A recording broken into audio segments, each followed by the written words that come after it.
E aí, pessoal, vamos direto ao ponto? Imagine acordar no dia 8 de janeiro de 2026 e nada, a internet sumiu. E não por algumas horas, mas por 13 semanas seguidas. Foi exatamente isso que aconteceu no Irã. Nessa nossa análise de hoje, a gente não vai falar só de cabos cortados ou servidores fora do ar. O buraco é bem mais embaixo. Vamos destrinçar um dos exercícios de poder estatal mais fascinantes e, convenhamos, assustadores do século XXI. Vestindo o chapéu de analista político aqui, a ideia é entender como o isolamento digital deixou de ser um mero acidente e virou uma ferramenta de controle absurdamente sofisticada. Para a gente não se perder, vamos seguir uma estrutura bem clara, ok? Primeiro, o tamanho e o histórico desse apagão. Depois, a engenharia técnica por trás do tal do Splinternet.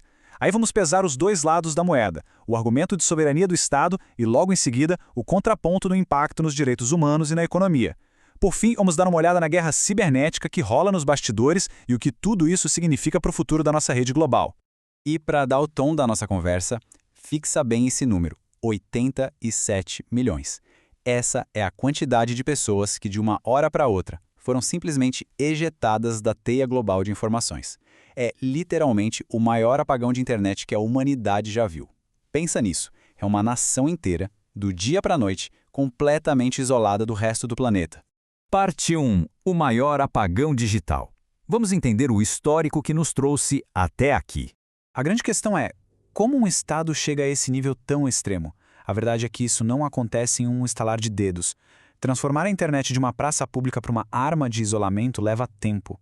Olha só essa escalada. Em 2019, a gente viu um apagão de 6 dias durante os protestos por causa do preço dos combustíveis.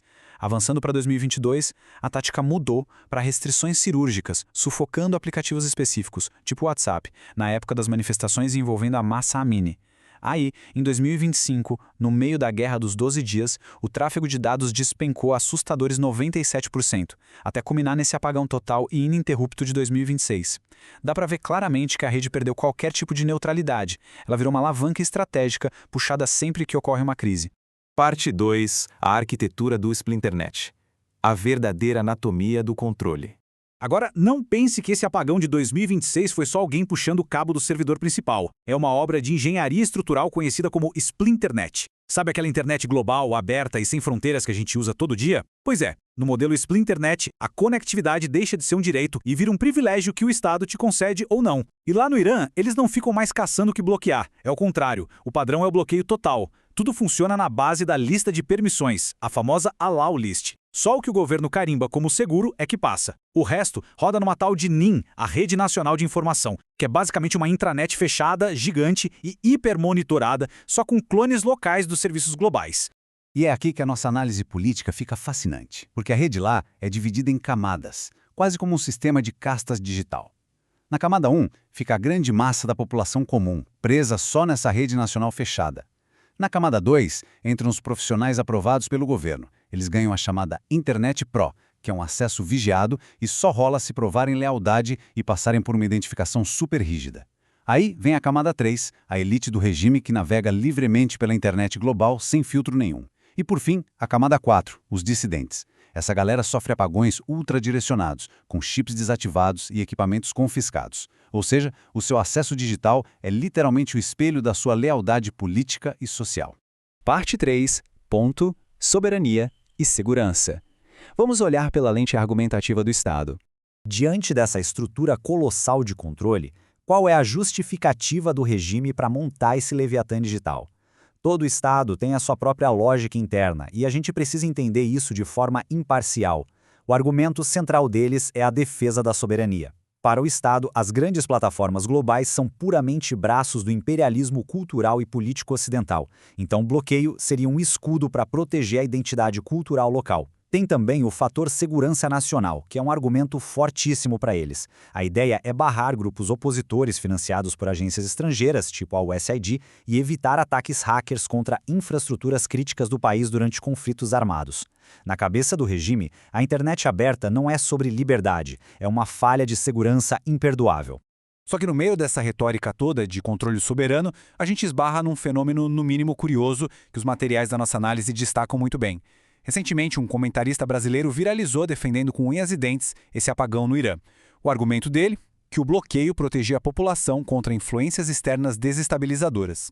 Mas olha o tamanho do paradoxo estrutural aí. O cara só conseguiu espalhar essa defesa para o público porque usou a internet global. Isso mostra perfeitamente que a rede mundial é, ao mesmo tempo, o grande objeto de disputa e a única ferramenta existente capaz de amplificar esse debate para o mundo todo. Parte 4. Contraponto direitos e economia. O choque com a realidade nas ruas. Mas quando a gente tira essa geopolítica das planilhas e joga na vida real das pessoas, o choque é brutal. De um lado, a gente tem o Estado argumentando que isso tudo é proteção soberana. Do outro, a própria ONU. Desde 2016, as Nações Unidas são super claras ao afirmar que desconectar as pessoas da internet é sim uma violação direta dos direitos humanos. O consenso internacional é de que os direitos que a gente tem no mundo físico precisam ser garantidos no mundo digital. Pensa bem, a internet hoje em dia não é só entretenimento, ela virou a infraestrutura básica de sobrevivência em qualquer sociedade moderna. E quando você simplesmente desliga essa infraestrutura, a paralisia econômica não demora nem um segundo. Só para você ter uma base de comparação, aquele apagão de apenas 6 dias lá em 2019 já causou um rombo estimado em $1,5 bilhão de dólares. Agora, imagina o grau de devastação de 13 semanas ininterruptas. O comércio eletrônico? Completamente paralisado. Aquele setor de inovação e startup super vibrante que eles tinham, que sobrevivia até sanções rigorosas, foi triturado sem acesso a servidores e clientes globais. O turismo estagnou total. E os bancos viraram verdadeiras ilhas isoladas, impossibilitando transações e remessas financeiras fundamentais para o país respirar. Porém, deixando a macroeconomia um pouco de lado, o que aperta mesmo é o impacto no nível micro, no dia a dia. Estamos falando de famílias inteiras separadas pelo silêncio. Tem relatos de cidadãos comuns juntando as poucas moedas que lhes restam no meio de uma inflação galopante só para tentar comprar pacotes internacionais de dados caríssimos. Tudo isso na esperança angustiante de conseguir alguns míseros segundos de uma conexão que vive caindo só para mandar uma única mensagem para os parentes no exterior. Apenas para dizer, olha, a gente está vivo. É o isolamento digital afetando diretamente a dignidade humana. E as cicatrizes sociais disso não somem da noite para o dia. Esse nível de desconexão é um acelerador implacável da fuga de cérebros, que já era um problema gravíssimo no país. Como que médicos, engenheiros e grandes pesquisadores vão trabalhar e inovar sem contato com a comunidade global? O acesso a redes globais de telemedicina desapareceu. As pesquisas acadêmicas internacionais foram congeladas por tempo indeterminado. E, cá entre nós, um país que perde seus grandes talentos e atrofia a própria capacidade de inovar está comprometendo o seu futuro de uma forma quase irreversível. Parte 5. A guerra cibernética. As táticas de ação e reação no escuro.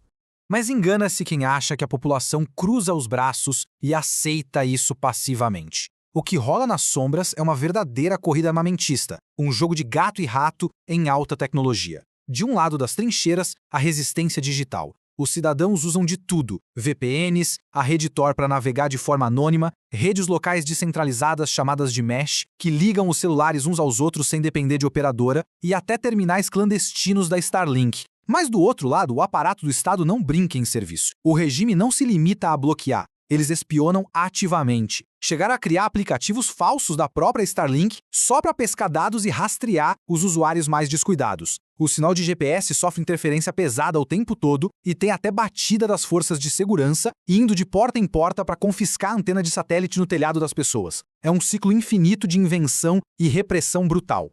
Parte 6. O futuro da rede. Como isso redesenha o mapa-mundi digital.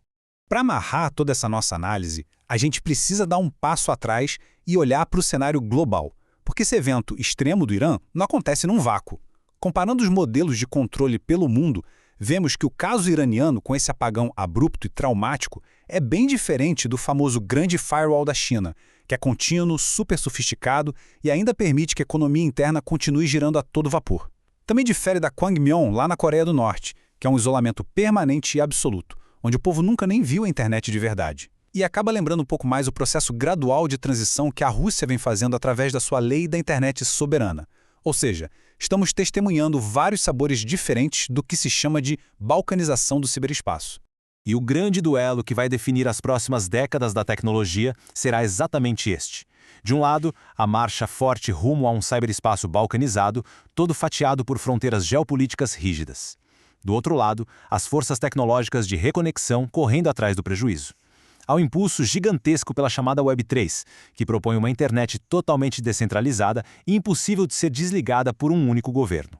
Junte a isso o aprimoramento das redes mesh e um esforço redobrado da diplomacia digital global. É a velha história. A tecnologia sempre vai buscar rotas para contornar os muros que os governos tentam levantar.